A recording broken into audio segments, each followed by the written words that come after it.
बघा मित्रांनो, आज आपण अल्जेब्राच्या तिसऱ्या चॅप्टरला सुरुवात करणार आहे.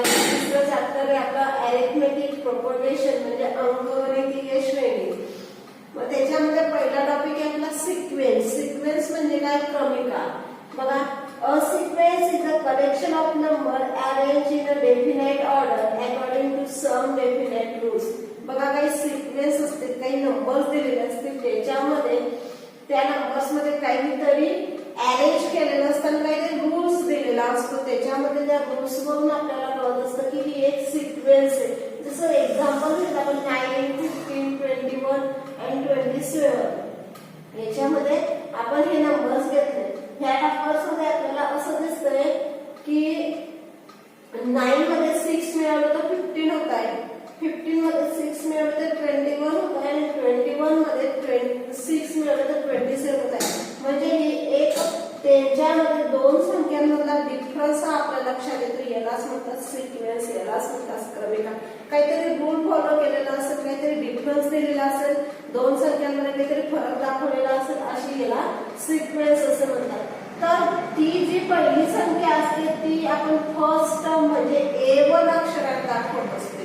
ती कशाने दाखवत असते? आपण A1 या अक्षराने दाखवत असते. म्हणजेच आपण ती फर्स्ट संख्या म्हणत असतो तिलाच. आणि नंतरच्या ज्या संख्या आहेत त्या आपण सुद्धा टर्म्स 1 म्हणजे T1, T2, A1 म्हणजेच काय? आपण इथे लिहिणार आहे फर्स्ट जो नंबर आहे तो जो असतो तो आपला A1 असतो. A1 म्हणजेच काय असतं? ती पहिली दिलेली संख्या असते T. 2 मिनिटं थांबू.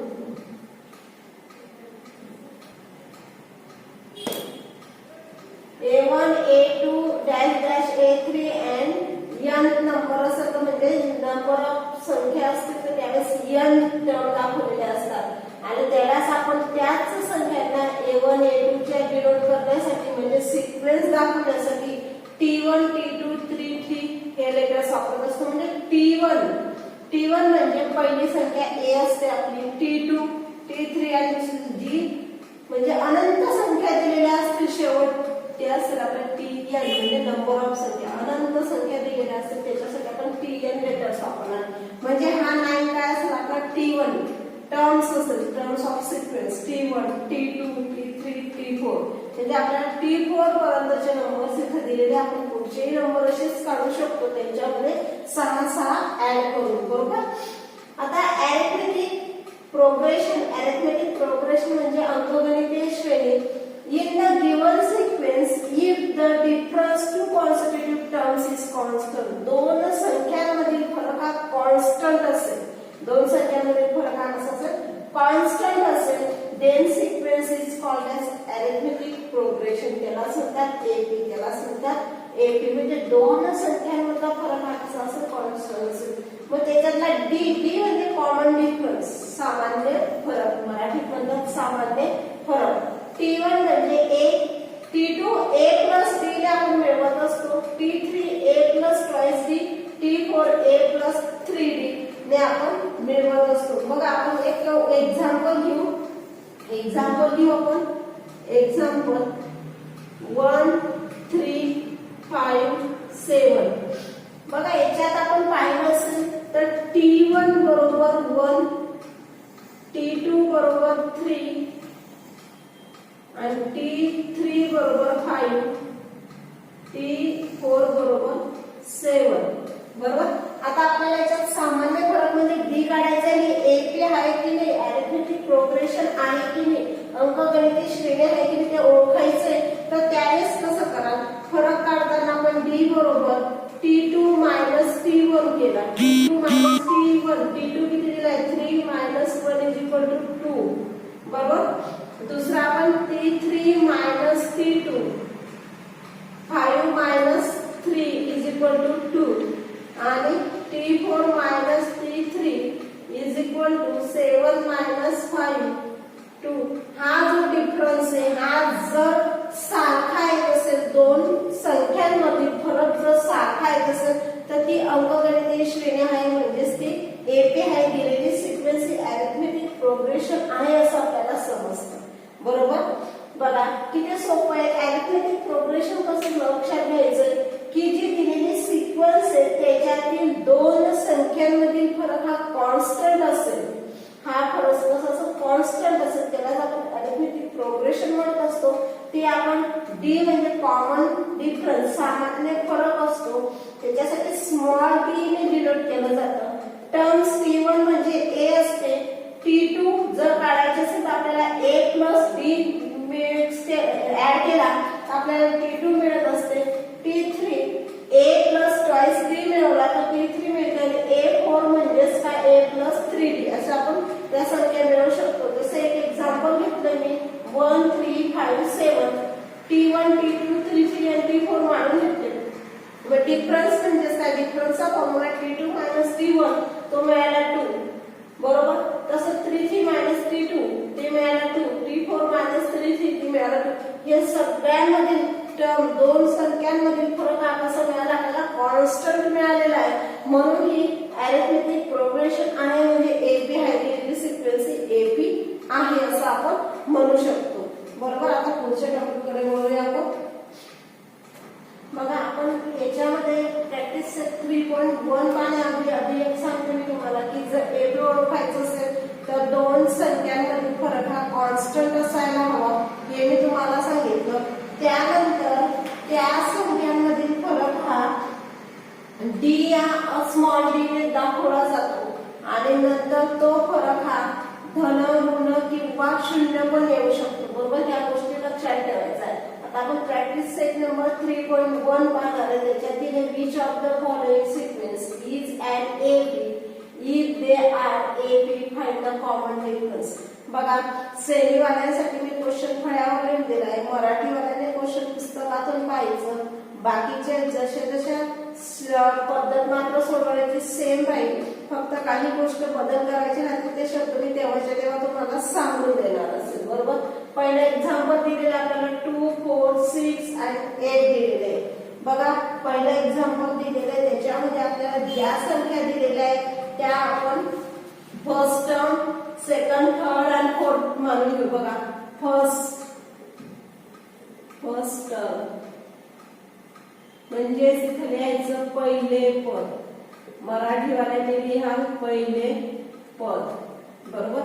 काही दोन ते कशाने दाखवतो आपण T1 ने.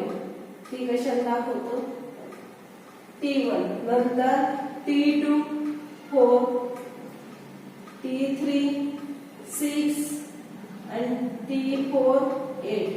बघा मराठी सेमी T1 म्हणजे पहिले पद ते असंच दाखवणार आहे. T1च लिहिणार आहे मराठी सेमी. फक्त फर्स्ट टर्म तुम्हाला T1 काय असेल फर्स्ट टर्म हे पहिल्या उदाहरणासाठी मी लिहून दिलं. पुढे तर मी T1 T2 T3 लिहिणार असेल. बरोबर. T1 T2 T3 T4 T5 जे जेवढे नंबर्स आपल्याला दिलेले असतील तेवढे. तर आपल्याला डिफरन्स काढायचा आहे. तो काढूया आपण. T2 minus T1 is equal to T2 किती दिले आपला 4 मायनस T1 2 दिलाय हा डिफरन्स 2. नंतर T3 मायनस T2 तो आला आपला 6 मायनस 4 तो आला 2. नंतर T4 minus T3 is equal to 8 minus 6 हे आलं 2. बघा याच्यातील दोन संख्यांमधील फरक हा सारखा आहे आपला. ते बदललेला नाहीये म्हणून हे आपल्याला दिलेली सिक्वेन्स कशी AP आहे असं आपण म्हणू शकतो. बरोबर. मग the difference between of two numbers म्हणून the difference between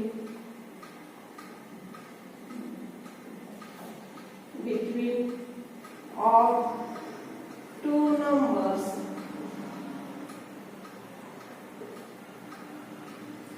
is constant. कशी मिळाली आपल्याला संख्या कॉन्स्टंट मिळालेली आहे. मग the given sequence is AP म्हणून द गिव्हन सिक्वेन्स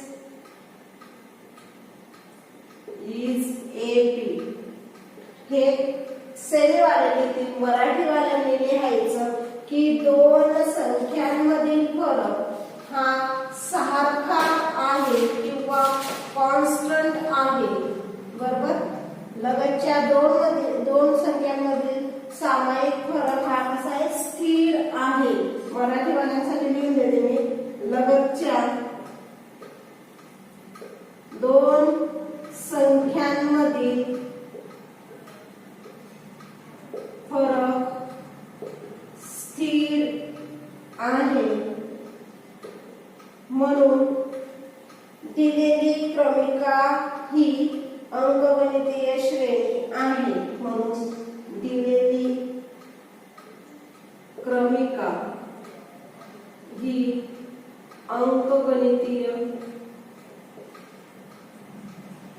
श्रेणी आहे. बघा, हे तुम्हाला प्रत्येक वेळेस असंच लिहायचं असेल. जर हा फरक सारखा नसेल त्यावेळेस काय लिहायचं, difference between two numbers is not constant. याच्यामधला फरक हा सारखा नाहीये म्हणून the given sequence is not AP. ती क्रमिका नाही. इथं मराठीच्या मुलाने लिहायचं, लगतच्या दोन संख्यांमधील फरक स्थिर नाही म्हणून दिलेली श्रेणी ही अंकगणितीय श्रेणी नाही. मराठीत असं लिहायचं. बरोबर, आता मी पुढच्या उदाहरणासाठी एकच वेळेस लिहून देणार सेमीचं. बाकी सर्व उदाहरण सेम त्याच पद्धतीने मराठी सेमीच्या दोघं विद्यार्थ्यांनी लिहायचे आहे. बघा, इथं काय दिलेलं आहे आपल्याला, T1 2 T2 5/2 T3 is equal to 3. इथं तुम्हाला पुस्तकामध्ये एक मिस्टेक आहे, 7/3 दिलेला आहे, तर 2 करून घ्यायचं. बरोबर, नंतर T4 is equal to 7/2. बरोबर, फरक काढून घ्या, डिफरन्स काढून घेऊ आपण त्याच्यातला. T2 minus T1 is equal to 5/2 minus 2. बरोबर, बघा कसं करायला. 5 जसं तसा 2 ने मल्टिप्लाय करायचं. 2 2 जा 4/2. 5 मधून 4 गेला 1, हा 2 जसं तसा काय बोललं, 1/2. T3 minus T2. T3 किती दिलाय, 3 minus 5/2. 2 3 जा 6 minus 5/2 1/2. बरोबर, नंतर T4 minus T3 7/2 minus 3. 7 तसंच तसा 2 ने मल्टिप्लाय करा. 7 2 3 जा 6/2 तसंच तसा 1/2. हा डिफरन्स आपल्याला कसा मिळालाय, कॉन्स्टंट मिळालेला आहे, स्थिर मिळालेला आहे. म्हणून लिहायचं, the difference between of two numbers is constant. बरोबर, टू नंबर इज कॉन्स्टंट म्हणून आपल्याला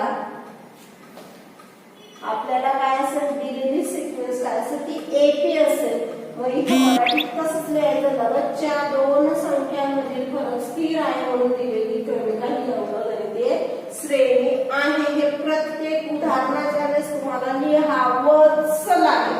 बरोबर, आता मी सेमीसाठी लिहून दाखवते, मराठीसाठी तुम्ही आता पहिल्या उदाहरणावर लिहून घ्यायचंय. The difference